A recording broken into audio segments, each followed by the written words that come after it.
بسم الله الرحمن الرحیم. سلام. امروز اومدیم با قسمت سوم ایران در عصر امامان. امیدوارم که از 2 قسمت قبلی پادکست خوشتون اومده باشه. بریم بی معطلی قسمت سوم رو شروع بکنیم. شاهی که نامش با قانون گره خورده است، حمورابی.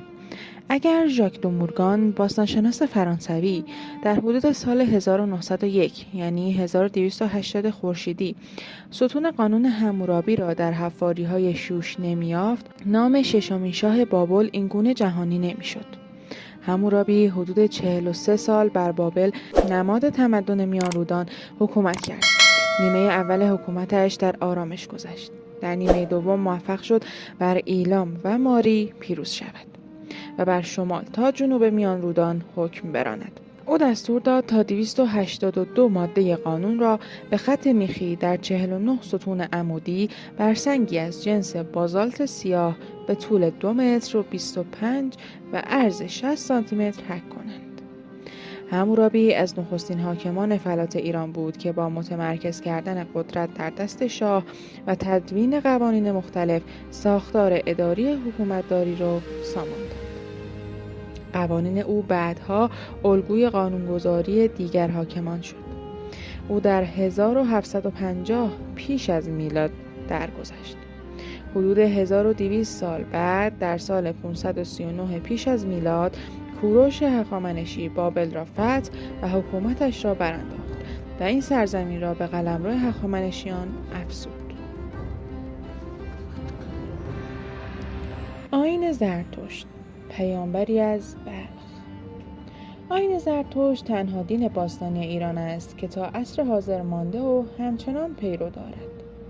حدود 3000 سال قدمت دارد و شرق تا غرب ایران رو در بر گرفته. پژوهشگران مراحل مختلفی رو برای این دین قائلند و به هر مرحله نامی دادند. آنها سروده های زرتشت موسوم به گاهان را دین زرتشت می‌دانند. گاهان یا گاتا به معنی سرود 17 بخش داره که اصول عقاید زرتشت رو بیان میکنه. باور به اهورامزدا، ضرور دنا و خدای یکتا، وجود خیر و شر و تقابلشان، پیامبری زرتشت و ایمان به پایان جهان از اصول اساسی این دینه. در جهانبینی زرتشتی آغاز تا پایان هستی 12,000 سال اساطیری به طول می‌انجامه و به 4 دوره 3000 ساله تقسیم میشه. ما اکنون در دوره آخر هستیم. این مجموعه در قالب کتاب اوستا گردآوری شده که کهن‌ترین اثر مکتوبیه که از زبان‌های ایران باستان باقی مونده. در برگیرنده آموزه‌های دین زرتشتی، اساطیر، فرهنگ و باورهای مردم ایرانه. اوستا در نهایت در دوران ساسانیان در قالب 3 کتاب 7 فصلی تدوین شد. با این حال آنچه در دسترسه تنها 1/4 اوستای اصلیه. در واقع زرتشت که به باور برخی حدود 1200 تا 1000 سال قبل از میلاد در زادگاهش بلخ زندگی می‌کرد، باورهای پرستش را در ایران میان اقوام هندو ایرانی منظم کرد. این باورها اشاعه یافتند و تدوین شدند. اوج رونق آن در زمان ساسانیان بود که به عنوان دین رسمی عامل اتحاد ایران به شمار می‌رفت. نقش خاندان‌ها در ایران باستان. اتحاد 7گانه. اتحاد خاندان‌های بزرگ در تاریخ ایران باستان اهمیت فراوانی داشت. از نتایج این اتحاد پیروزی مادها بر آشور و پیوستنشون به کوروش و تأسیس هخامنشیان بود. 7 خاندان که یکیشون سلطنت می‌کرد به تدریج شاخص شدند. حمله اسکندر مقدونی و تأسیس سلسله سلوکیان هم نتونست در قدرت این 7 خاندان اختلال ایجاد کنه. با روی کار آمدن اشکانیان که بقایشان را در احیای سنت‌های هخامنشیان می‌دیدند، قدرت این 7 خاندان از جمله سورن و کارن بیشتر شد. سورنا سردار سپاه اشکانی که سال 53 پیش از میلاد در جنگ هران کراسوس را شکست داد، عضو خاندان سورن بود.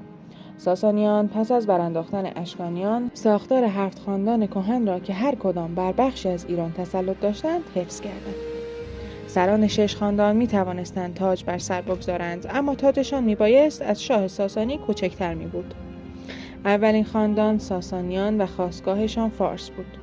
خاندان‌های کارن، سورن و سپاهبد که اشکانی تبار بودند به ترتیب در همدان، سیستان و گرگان زندگی می‌کردند. خاندان‌های سپندیاد، مهران و زیک هم در ری و فارس املاک داشتند. شورش بهرام چوبین در 590 تا 591 پیش از میلاد از اعضای خاندان مهران علیه هرمز چهارم ساسانی که به قتل هرمز و فرار پسرش خسرو پرویز انجامید، آغاز جدایی خاندان‌ها از ساسانیان بود و سقوط این سلسله را در پی داشت. ممنون که تا انتها همراهمون بودید. تا قسمت بعد، خدا نگهدار.